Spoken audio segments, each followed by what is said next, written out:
పరిశుద్ధ గ్రంథములో నుండి యెషయా గ్రంథం 51వ అధ్యాయం 2వ వచనం చదువుతున్నాను. మీ తండ్రి అయిన అబ్రహాము సంగతి ఆలోచించుడి, మిమ్మును కనిన శారాను ఆలోచించుడి. అతడు ఒంటరి అయి ఉండగా నేను అతన్ని పిలిచి తిని అతనిని ఆశీర్వదించి అతనిని పెక్కుమంది అగునట్లు చేసి తిని.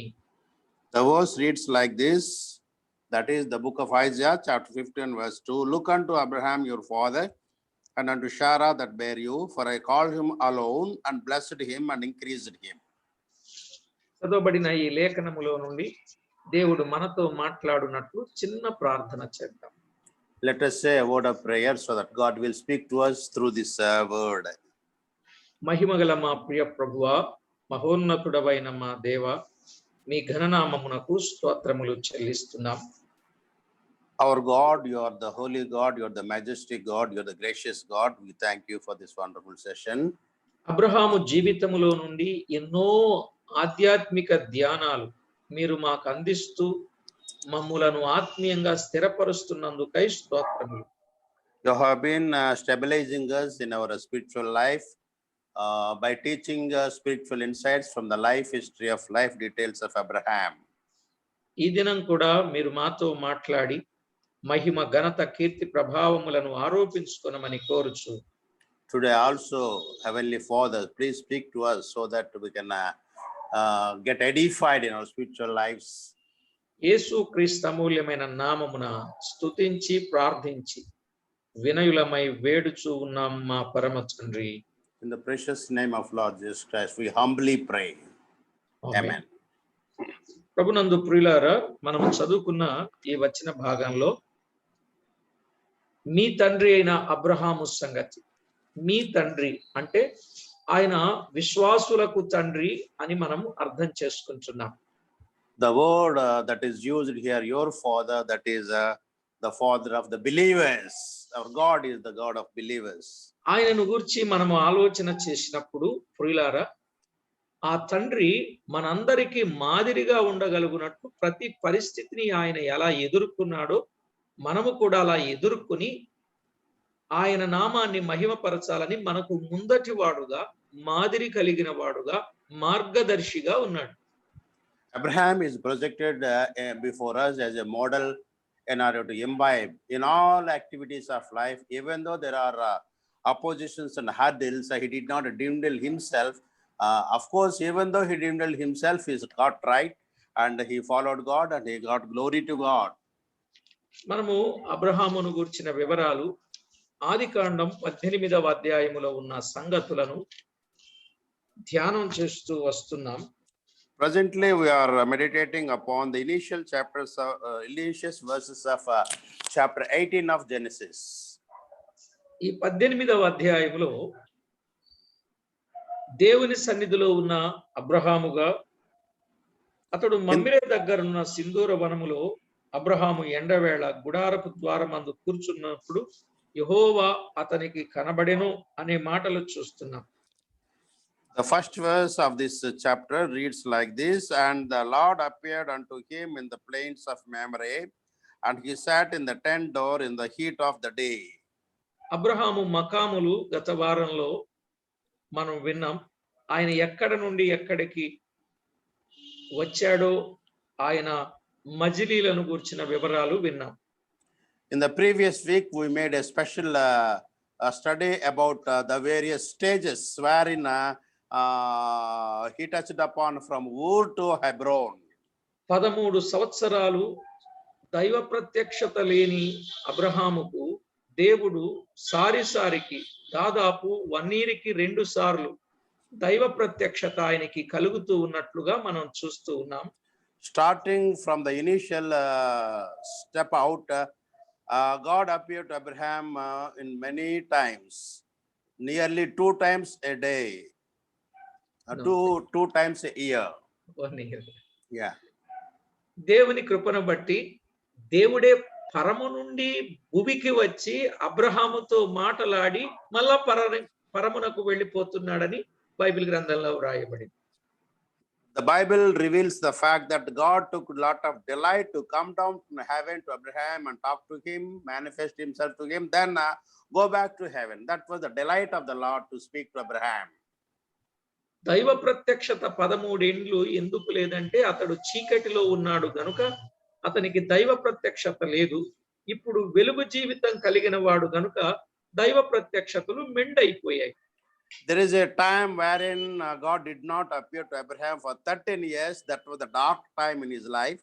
But now in the 18th chapter, we can see Abraham he is bathing, he is basking in the sun.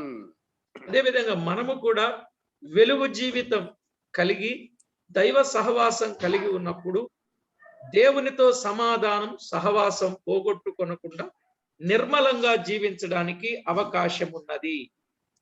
So the Bible reveals the fact that even if Abraham lived like that, we too have to live the life of light, so that without any sin in our life, so that God takes delight to be with us and we can enjoy his fellowship and also his presence in our life.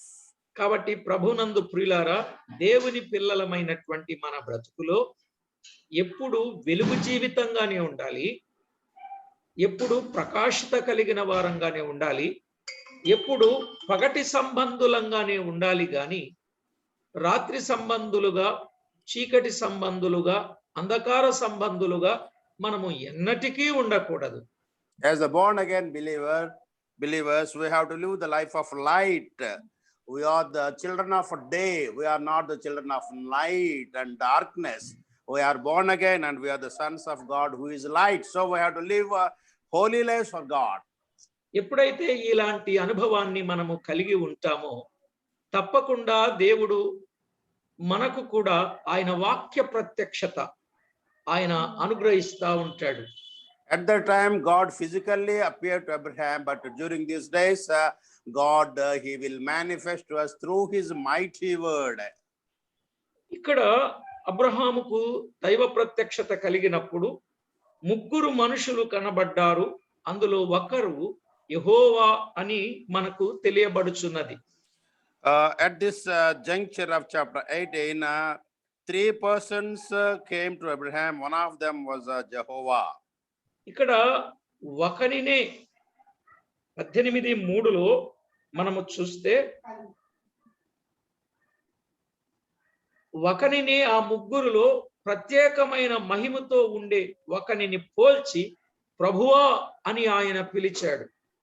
Abraham addressed the Lord as my Lord. Even though there were 3 persons, one among them was the Lord. That's why Abraham recognized that holy God and he is addressing him as my Lord in verse 3. ప్రియులారా, దేవుని జీవము గల వాక్కులలో తేటగా మనము ఆలోచన చేసినప్పుడు మనకు అర్థమయ్యే సత్యం ఏమిటి అని అంటే, ప్రియులారా, ప్రభువా అని పిలిచాడు. ఆయనే 18:10లో అధికారముతో మాట్లాడిన వాడు ఒక్కడుగా చూస్తాం. The 13th verse of this chapter tells that Abraham addressed God as my Lord. In 10th verse, we can see that Lord is speaking to Abraham as the God of authority. అందుకాయన మీదిటికి ఈ కాలమున నీ యొద్దకు నిశ్చయముగా మరలా వచ్చేదను. అప్పుడు నీ భార్య అయిన శారాకు ఒక కుమారుడు కలుగునని చెప్పెను. శారా ఆయన వెనుక నుండిన గుడారపు ద్వారమందు వినుచుండెనని ఈ 10వ వచనంలో మనము గమనిస్తున్నాం.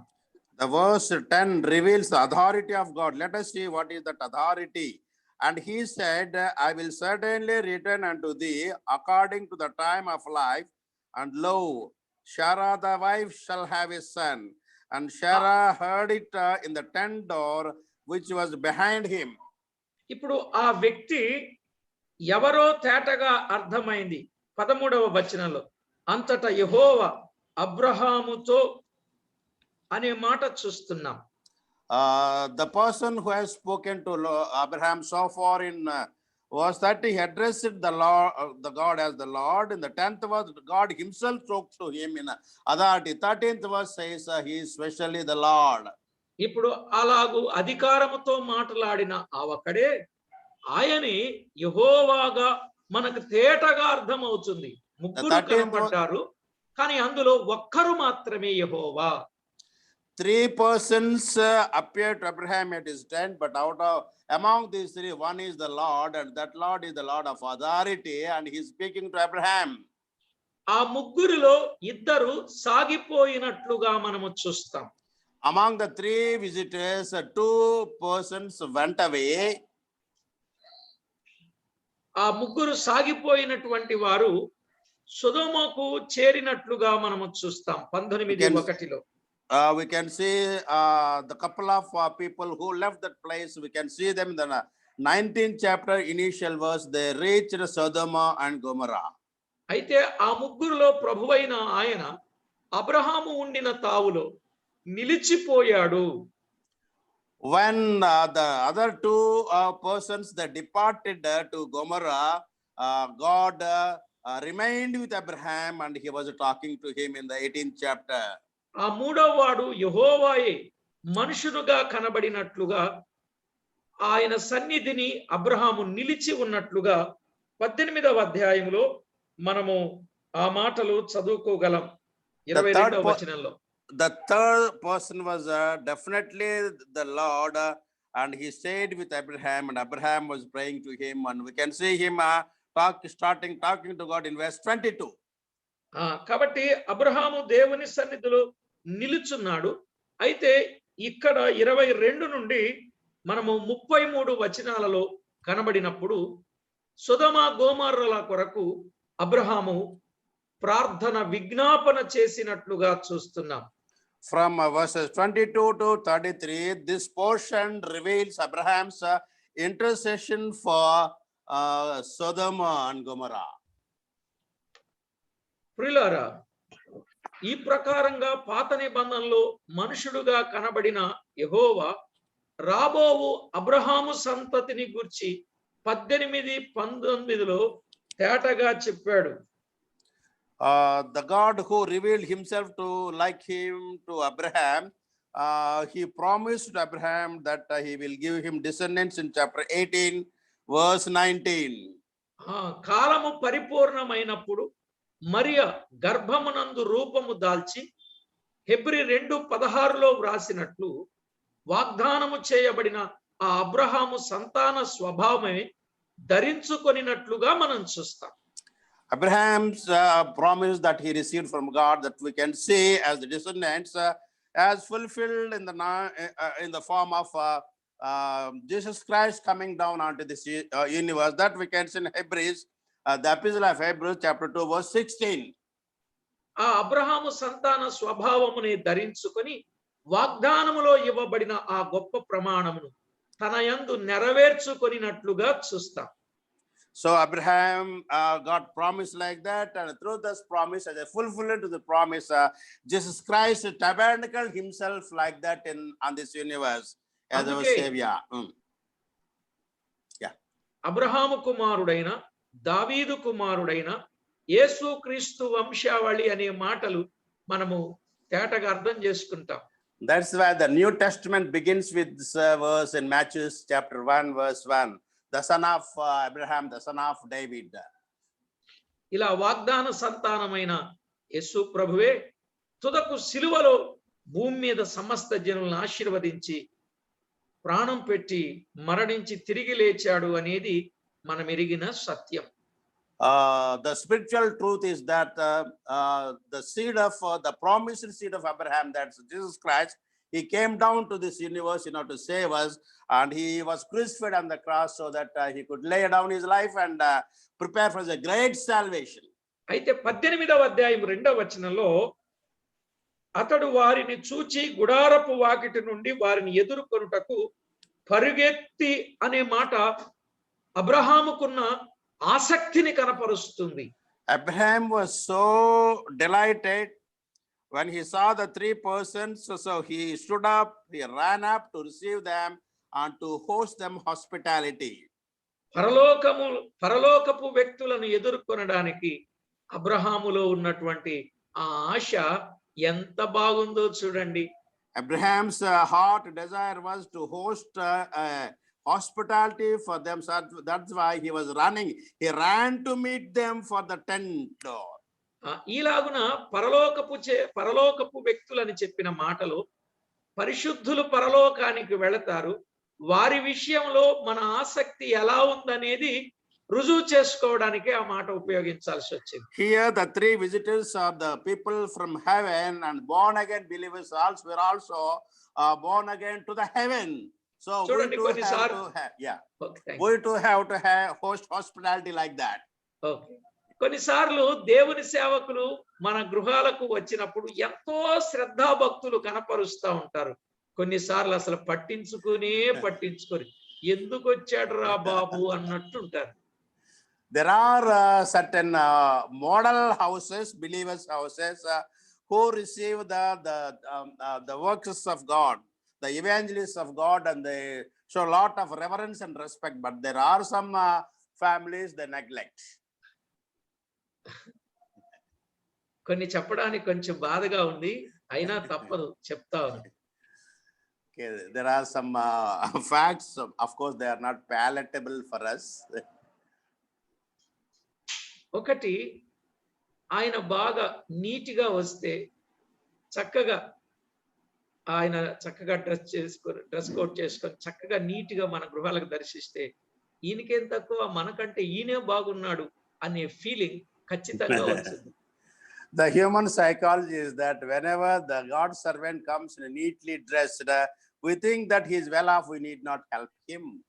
ఒకవేళ ఆ డ్రెస్ కోడ్ సరి లేకుండా కొంచెం పేదరికంలో ఉన్నట్టుగా వస్తే ఈ దరిద్రుడు మన ఇంటికి ఎందుకు వస్తున్నాడు బాబు, మన స్టేటస్ కు సరిపోయినట్టుగా లేడని ఇలా కూడా మాట్లాడతారు. రెండు రకాలుగా మాట్లాడతారు. మీరు చెప్పండి ఇప్పుడు. If the God servant comes to visit our house not well dressed, we look down upon him. నిజమా కాదండి?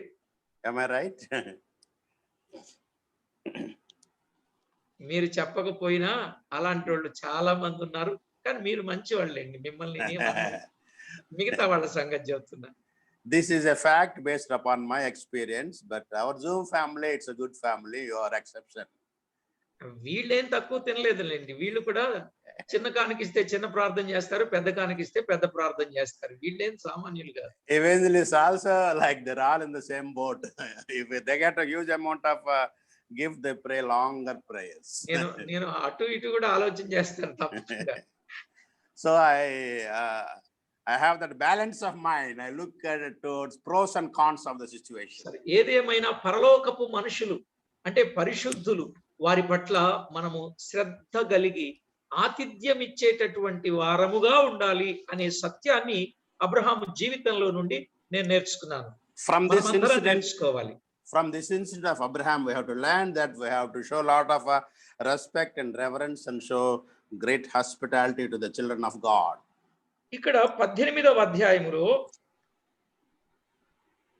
2వ వచనం ఆఖరి భాగంలో వారిని ఎదుర్కొనుటకు పరిగెత్తి వచ్చి నేల మట్టుకు వంగి అనే మాట నన్ను బాగా ఆకర్షింపచేసిన మాట. The physical gesture of Abraham that attracted me is not only in running, but also in bowing down himself toward the ground. ఒకటి, ఆ మాట దీనత్వమును చూపుచున్నది. Abraham's bowing down to the ground, it shows his humility. నిజమే ప్రియులారా, దీనత్వం అనేది అబ్రహాము జీవితంలో కనబడుతూ ఉంది. The sense of humility and humbleness we can see in the life of Abraham. నిజమే, దైవ గ్రంథంలో 149 కీర్తన 4లో ఆయన దీనులను రక్షించువాడు అనే మాట మనం ఎరుగుదాం కదండి. In Psalms 149:4, there where we can see the verse like this. దీనులను రక్షించువాడు.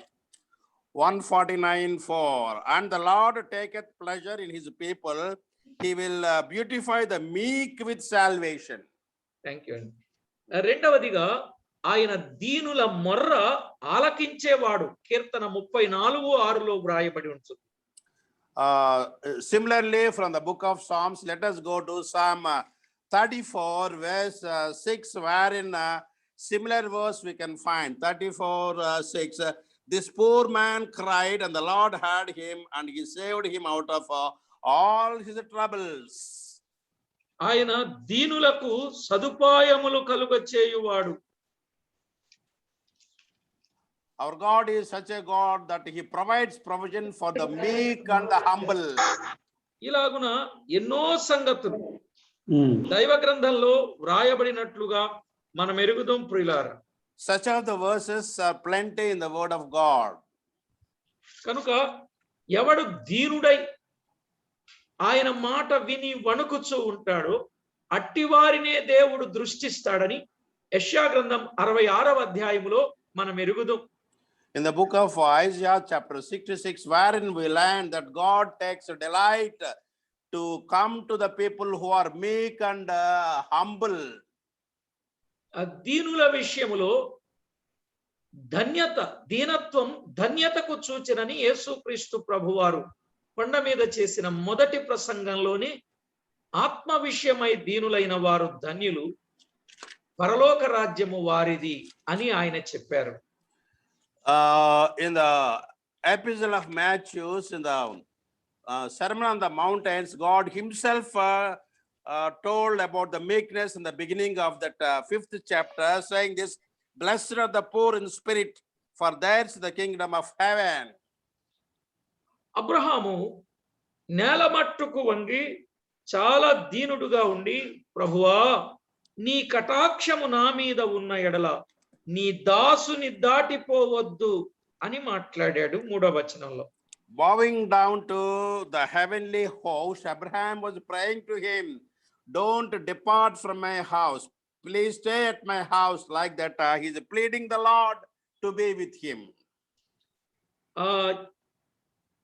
15వ అధ్యాయములో ప్రభువా అని సంబోధించాడు, ఇప్పుడు నీ దాసుని అంటున్నాడు. అంటే ఆయనేమో బాసు, ఈయనేమో దాసు, ఆయనేమో యజమానుడు, ఈయనేమో పరిచారకుడు అన్నట్టుగా ఆయనే ఒప్పుకుంటున్నాడు. Now in the 18th chapter, he is glorifying God, he is exalting God, as he is saying that you are my Lord, you are my master, I am your servant, don't depart from me. Like that, he is exalting his Lord. 15వ అధ్యాయములో ప్రభువా అనే మాట కనబడుతుంది. In the 15th chapter, he uses the word the Lord, my Lord. ఒకటి దీనత్వమును గూర్చిన సంగతి విన్నాం. 2 అబ్రహాం వారు ముందుకు వెళ్లకుండా అడ్డగించినట్లు గట్టిగా మాట్లాడుచున్నాడు. So we can see the humility and meekness of Abraham in this context. At the same time, he is pleading them not to go forward but stay with him. నీ దాసుని దాటిపోవద్దు, నీ దాసుని దాటిపోవద్దు గట్టిగా మాట్లాడుతున్నాడు. So he is emphatically saying, he is pleading, earnestly requesting them not to go away from thy house. బహుశా అబ్రహాము లాగానే ఒక గ్రుడ్డివాడు మత్తయి సువార్తల్లో కనపడతాడు. ప్రభువా నీ దాసుని దాటిపోవద్దయ్యా, దావీదు కుమారుడా నన్ను కరుణించు అన్నట్టుగా ఇక్కడ నుంచి ఆయన నేర్చుకున్నాడేమో అన్నట్టుగా. ఎందుకంటే అబ్రహాము సంగతి వీళ్ళందరికీ చెప్తానే ఉంటారు, వాళ్ళు కూడా చదువుతూనే ఉంటుంటారు. ఆ సంగతే కాబోలు అలా మాట్లాడినటువంటి సందర్భం. Maybe that is Bartimaeus. In the New Testament, he is pleading the God, the son of David, don't go away from me, have mercy on me, compassion. Maybe he might have learned the thing from Abraham's life. కానీ గెరాసేనులు మాత్రం మమ్మల్ని విడిచిపెట్టి వెళ్ళిపో అన్నారు కదా. In contrast, the Gerasenites, they were pleading God to go away from him. Marks వార్త 5:17 ఆ పందులను వారికి పట్టిన దెయ్యాలను వెళ్ళగొడితే ఆ పందులు వెళ్ళి ప్రప్రాతంలో పడి చనిపోతే, ఇప్పుడు ఆ సంగతి అంతా కూడా ఆ ప్రాంతానికి తెలిసిపోతే, అయ్యో ఈయన దెయ్యాలను వెళ్ళగొట్టిన మా ప్రాంతాన్ని విడిచిపెట్టి వెళ్ళిపో అన్నారు. కానీ వీరేమంటున్నారంటే మమ్మల్ని దాటిపోవద్దు అని మాట్లాడుతున్నారు. The Gerasenites, they were asking God to go away from their place, but whereas this blind man, he was requesting God to be with him, not to go away from him. He learned all these things from the life of Abraham. ప్రియులారా, వారికి దొరికిన సమయములోనేమో వారు ఆయనను దుర్వినియోగం చేసుకున్నారు. కానీ అబ్రహాము గాని ఆ గ్రుడ్డివాడు గాని దొరికిన సమయాన్ని సద్వినియోగం చేసుకుని మమ్మను దాటిపోవద్దయ్యా అని మాట్లాడుతున్నారు. Abraham has such a bent of mind that whenever an opportunity comes, he doesn't leave it. he makes use of that great opportunity. He is not like others. ఆయన దాటిపోయిన తర్వాత ఎంత బ్రతిమాలుకున్నా ప్రయోజనం లేదు. అలాంటి వారికి సర్వనాశనం. అయితే ఆయన ఉన్నప్పుడు, దొరికినప్పుడు ఆయనను కలిగి, ఎరిగి ఆయనకు అనుకూలంగా జీవిస్తే వారికి ఆశీర్వాదమే. Abraham knew the presence of God is so vital. When he is near, he must ask him, he must have a fellowship with him. When he departs from him, he doesn't get his fellowship and provision from him. That's why he knows the value of the presence of God. ఇప్పుడు మూడవ మాట అంటే ఒకటి దీనత్వమును, రెండు ముందుకు వెళ్లకుండా అడ్డగించినట్లు, మూడవదిగా 18వ అధ్యాయం ఆదికాండం 4వ వచనంలో, నేను కొంచెము నీళ్లు తెప్పించదను, దయచేసి కాళ్ళు కడుగుకొని ఈ చెట్టు క్రింద అలసట తీర్చుకొనుడి, నేను కొంచెము నీళ్లు తెప్పించదను అన్నాడు. కొంచెము నీళ్లు. Let a little water, I pray you, be fetched, and when your feet and rest yourself under the tree. ఇక్కడ కొంచెము నీళ్లు తెస్తాను, కొంచెము ఆహారము తెస్తాను, మీ ప్రాణాలను బలపరచుకోండి అని అంటున్నాడు. గాని అబ్రహాము ఇచ్చిన విందు అది సమృద్ధి అయిన విందు. Of course, in words he is using a little water, a little food like that, but he offered a sumptuous and huge feast to the visitors. సమృద్ధిగా విందు చేసిన కొంచెమే అంటున్నాడు అని అంటే అది మనం ఆలోచన చేయాల్సిందే. Even though he offered sumptuous and sufficient hospitality to the Lord, but he says through his lips that it's very little and meager. ఒకప్పుడు దావీదు కూడా ఎంతో సమృద్ధిగా మందిరం కొరకు విస్తారంగా ఇచ్చి ఆయన కూడా ఏమన్నాడంటే స్వసంపాద్యములో కొంత మేము నీకిచ్చాం, కొంత మేము నీకిచ్చాం. నిజంగా విస్తారంగా సంపాదించి కొంత మేము నీకిచ్చాం అంటున్నారు. David also, while procuring all the material things for the construction of the temple, he is saying to God that I have gathered and procured little things for you, he says, but in fact he gathered so much of valuable materials for the construction of the temple. దినవృత్తాంతముల మొదటి గ్రంథం 29:3-4 వచనాలు మనం చదివితే ఆ మాటలు మనకు అర్థమవుతాయి. That we can see in the First Chronicle chapter 29 verse 3 and 4. నిజమైన భక్తులండి తాము ఎంత ఇచ్చినా తామిచ్చింది కొంచెంగానే చెప్పుకుంటారండి. Genuine believers, they behave like this. They host so much, they say little. కొంతమంది ఉన్నారండోయ్, వాళ్ళు ఎలాంటి వాళ్ళు అంటే ఇచ్చేది కొంచెం, చెప్పుకునేది కొండంత. But there are the people who are contrary to this. They offer a little but say so much. ఇచ్చేది గోరంత, చెప్పేది కొండంత. Yeah, they offer so too little but they say huge things about that. బహు ఘనంగాను గొప్పగాను అందరికీ తెలిసేటట్టుగా చేస్తా ఉంటారు. మేము ఇంత చేసాం, అంత చేసాం, ఇలా చేసాం, అలా చేసాం, ఎన్నో చేసాం, అసలు చేసింది ఉందో లేదో, అయితే ఉంటదలే ఎంతో కొంత, కానీ చేసింది తక్కువ, చెప్పుకునేది ఎక్కువ. ఈవేళ అలాంటి వాళ్ళు చాలా మంది ఉన్నారు. So many people are there like that who offer little but they propagate the things in a much manner. మీకు తెలుసు అనుకుంటా అలాంటి వాళ్ళు కదా. Of course, all of you know such of the people. కొంతమంది ఎంత ఇచ్చినా ఏమి ఇచ్చినా కొంచెమే బ్రదర్, కొంచెమే బ్రదర్ అని చక్కగా దీనంగా మాట్లాడతారు. దేవుడు వారికి సమృద్ధిగా ఇస్తాడు.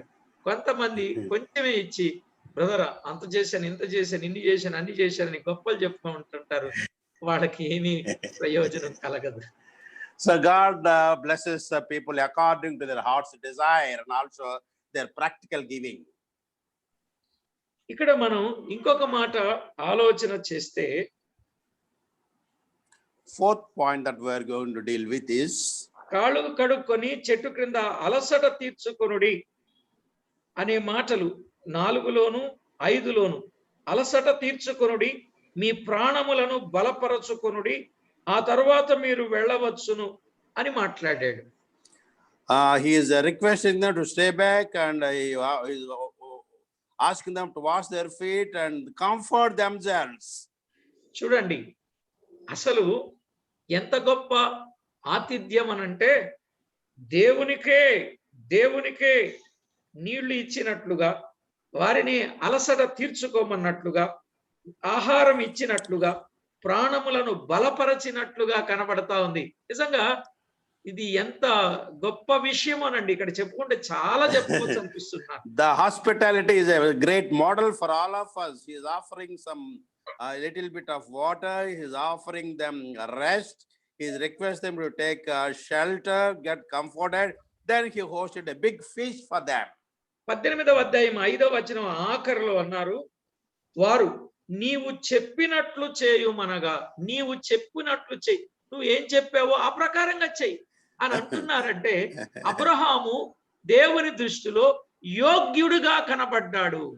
So when Abraham was saying like that about all the offerings, the heavenly host that you do what you say, we remain here. Like that, they have a lot of delight to stay back.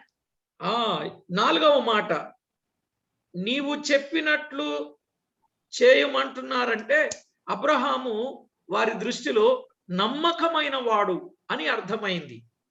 So this incident tells us that Abraham was a man of trustworthiness, faithfulness. నిజంగా యోగ్యుడుగా, నమ్మకమైన వాడుగా, ఆ చక్కని పరిచారకుడుగా, ప్రేమ కలిగిన వాడుగా, ఆతిథ్యం ఇచ్చేవాడుగా, ఇక్కడ ఎన్ని పేర్లో చెప్పుకోవచ్చండి. అలా కనబడ్డాడు. నువ్వేం చెప్తున్నావు? నీళ్లు తెస్తాన్నావు, ఆ ప్రకారంగా చెయ్యి.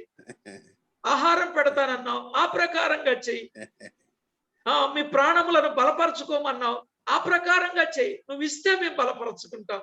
నిజంగా నువ్వు చెప్పినట్లు చెయ్యయ్యా, నువ్వు ఏదైతే మాకు చెబుతున్నావో ఆ ప్రకారంగా చెయ్యి అంటే దేవునికి ఆమోదయోగ్యంగా కనిపించిన Abraham appears to the heavenly visitors as a worthy man, a trustworthy man. Whatever he says through his lips, those are very special to the visitors, and they are asking him, do as you tell, we'll stay back and we enjoy all those things. Abraham వెళ్ళి శారాకు చెప్పగానే శారా యొద్దకు త్వరగా వెళ్ళి నువ్వు త్వరపడి నువ్వు ఆతిథ్యము సిద్ధం చేయాలంటే, అబ్బే ఎవరో వస్తే నాకెందుకు, నేను ఆతిథ్యం చేయడం ఏంటి, ఆ దారిపోయే వాళ్ళకి పిలిచి పెట్టడం నాకేమైనా పని పాట లేదనుకున్నావా, నాకెంత నీరసంగా ఉంది, అసలే నాకు ఎన్ని సంవత్సరాల వయసు నీకు తెలుసు కదా, ముసిలిదాన్ని, నేను ఇప్పుడు ఆతిథ్యం చేయాలా అని మనసు ఆమెకి రాలేదు. When Abraham was promising such a huge hospitality to the heavenly host, and there is a part that Sarah has to take, and she took a lot of delight in that. She did not say no. She was ready to do whatever Abraham commands. ఈవేళ ఆరోగ్యంగా ఉన్న వాళ్ళు కూడా ఆతిథ్యం చేయలేని పరిస్థితిలో ఉంటే ఇవి అందరికీ గొప్ప మాదిరి కాదు. Even nowadays, healthy people, they are not coming forward wholeheartedly to offer hospitality to the children of God. But this is Sarah. Even in her old age, she was running and she was preparing everything for the feast that is to be hosted to the heavenly hosts. ప్రియులారా, ఆతిథ్యం వారిద్దరు ఏక మనసుతో చేశారు. ఏక మనసుతో చేశారు. భార్యాభర్తలు ఇద్దరు ఏక మనసుతో. ఎప్పుడైనా కూడా మన గృహంలో ఆతిథ్యము చేయాలంటే ఏక మనసుతో చేయాలండి. అప్పుడే ప్రేమగా వారికి ఇవ్వగలం, ప్రేమగా వారికి పెట్టగలం, ప్రేమగా వారికి ఆతిథ్యం అందించగలం, వారి దగ్గర నుండి అలాగే దైవాశీర్వాదం పొందగలం. So we can see the sweetness of this hospitality. Wife and husband, Abraham and Sarah, in unison of hearts, they're offering this hospitality that in return that gets the promise fulfilled in their lives. ప్రియులారా, ఎంతమంది ఉన్నారండి? నేను కొంతమందిని గమనించాను కొన్ని గృహాలకు వెళ్ళినప్పుడు. వారు నిజంగా ఎంత ప్రేమ అంటే, వారి హృదయంలో ఉన్నటువంటి ఆ ప్రేమను అలాగా పొంగి అది ప్రవహించినట్లుగా అంత ప్రేమ చూపించిన వారు ఉన్నారు. మన జూమ్ లో పరిచయమైనటువంటి ప్రభు పిల్లలు వారిని దర్శించినప్పుడు. It's my practical experience. Whenever I visited certain houses, they showed great respect and reverence and loving hospitality that I don't forget. అన్నొచ్చారు. అన్నకేం కావాలో అన్నకి అంత మర్యాద చేయాలి, మంచి చేయాలి. ఇన్ని రోజులుగా వాక్యం చెప్తున్నారు, మనం ఎంతో మేలు పొందాము. నిజంగా ఆ ప్రేమ నన్ను ఇప్పటికీ చాలా అసలు మర్చిపోలేనట్టుగా చేసిందండి. The love that they showed to me, towards me, that was a great love. I don't even forget, even now also. అంటే ఎవరి కోసమో చెప్పడం కంటే కూడా నా కోసం నేను పొందిన అనుభవాన్ని చెప్పడమే మంచిదని చెప్తాను. It's my heart's content. That's why I'm telling all these things. ఇక్కడ 5వ మాటగా The 5th point is 7వ వచనంలో అబ్రహాము పశువుల మందకు పరిగెత్తుకొని ఒక మంచి లేత దూడను తెచ్చి ఒక పనివానికి ఇచ్చి పనివానికి అప్పగించెను అని వ్రాయబడింది. the 7th verse reads like this: and Abraham ran into the herd and fetched a calf tender and goat and gave it unto a young man, and he hasted to dress it. ప్రియులారా, ఇక్కడ మనము గమనించినప్పుడు వారికి లేత దూడను సిద్ధం చేసినట్లుగా వెన్నను పాలను తెచ్చి, తర్వాత చదవండి, వెన్నను పాలను తెచ్చి వారికి భోజనము వడ్డించినట్లుగా చూస్తున్నాం. So the items of the hospitality were a tender calf, butter and milk. Such of these tasty items were prepared for the heavenly host. ఇప్పుడు ఆయన ఆతిథ్యము చేయడంలో మనం నేర్చుకునే గొప్ప పాఠం అదేమిటంటే, the lessons that we learn from the hospitality given by Abraham. మనము కూడా పరిచర్య చేయాలి, దైవ సేవకులకు పరిచర్య చేయాలి. We too have to extend hospitality to the servants of God. అయితే చేసే పరిచర్య దీన మనసుతో చేయాలి. Such of the hospitality should be modeled by meekness and humility. వినయ భయభక్తులతో చేయాలి. With reverence and respect, we have to extend hospitality. స్వార్థము లేకుండా చేయాలి. Without any self-will, we have to offer such a hospitality. మెప్పు కొరకు చేయకూడదు. We should not expect any in returns. We should not expect. సణుగులు లేకుండా చేయాలి. Without grudges and murmurings, we have to offer. ప్రభువుకు చేసినట్లే, ప్రభువుకు చేసినట్టే చేస్తే ప్రభు గొప్ప ఫలితం ఇస్తాడు. We have to extend hospitality as if we are offering to Heavenly Father, not to human beings. ఇలాగున మనము పరిచర్య చేసి ప్రతిఫలాన్ని అబ్రహాము శారాలు పొందినట్లు దేవుని దగ్గర నుండి మనము కూడా ప్రతిఫల ఆశీర్వాదములు పొందేవారముగా ఉండాలి.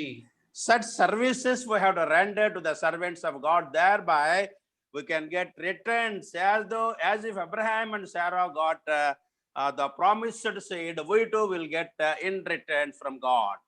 దేవుడు ఎప్పుడు రుణముంచుకునేవాడు కాడు. ఆయన పేరట మనం ఏమి చేసినను ఆయన తప్పకుండా మన పక్షంగా గొప్ప కార్యాన్ని ఆయన చేస్తాడు. Whatever services we render to God, definitely he will return them in multiples.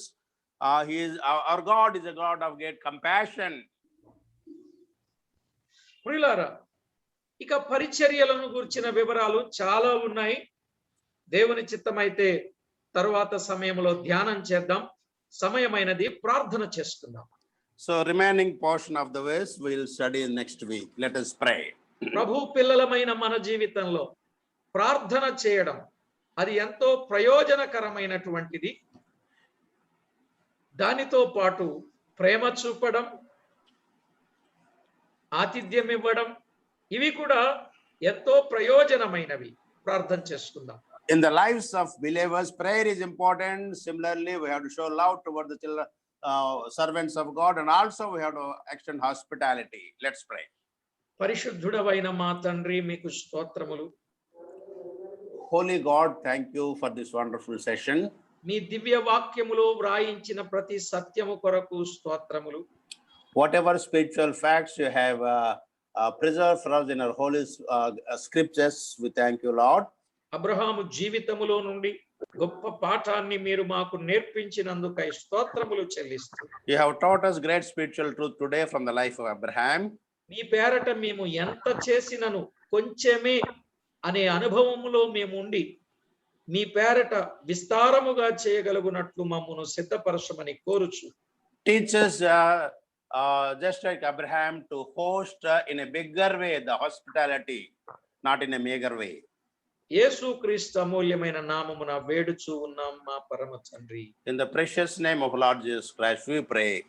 Amen. Amen. Amen. Amen.